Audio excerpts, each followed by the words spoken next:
All of us are born with certain physical features, right? For example, if a person is not very tall, it's really unlikely that person becomes a very successful basketball player, correct? States and countries are similar. They have certain geography. Geography and map of a certain country is important. In other words, geography can produce power or can reduce your power. For that reason, countries, regardless of the political system, they have to think about their geography. And sometimes geography dictates politics and their foreign policy, right? That's no wonder it's called geopolitics, means politics of geography, right? For example, we all are hearing about Strait of Hormuz, which is a narrow path that a large percentage of global oil passes through. And we now understand that who controls that strait has a huge leg up, right, over the flow of oil and therefore power globally. So straits are important. So who has control over that geographically is important. Another example is Bosphorus Strait that passes through Istanbul, Turkey. That is also very important because it connects the Black Sea to the Mediterranean.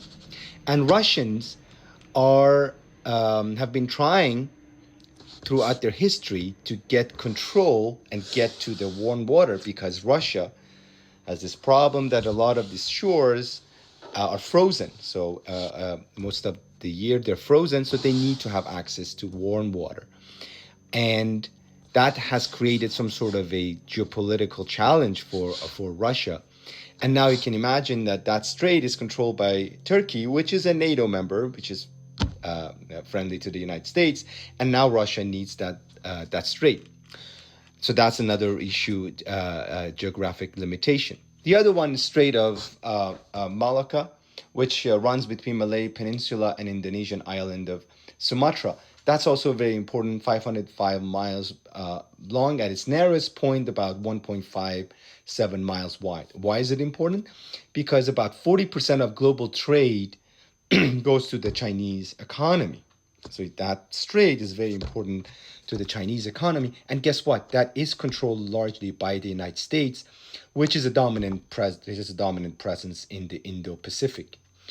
Therefore, China has to be a little bit anxious about that. I mean, who controls that strait is important for China too, and that's why Chinese have always had this Malacca Dilemma because they need to find other routes to be able to get access to global trades, including through inland and railroads, and that's why they had the road initiatives and trying to have alternative routes besides that because they don't want to give a whole lot of leverage, right, to their rivals and to those who control the strait.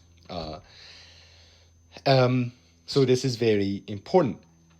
And these three examples shows you that geography, if you're sitting in capitals of Beijing, Moscow, and Tehran, you have to think about, and United States, Washington, anywhere, you have to think about your geography, marital choke points, and many other factors that comes as a feature with your country. Just like any of us have physical features, countries have those too, and it's very important because geography ultimately is form of a power.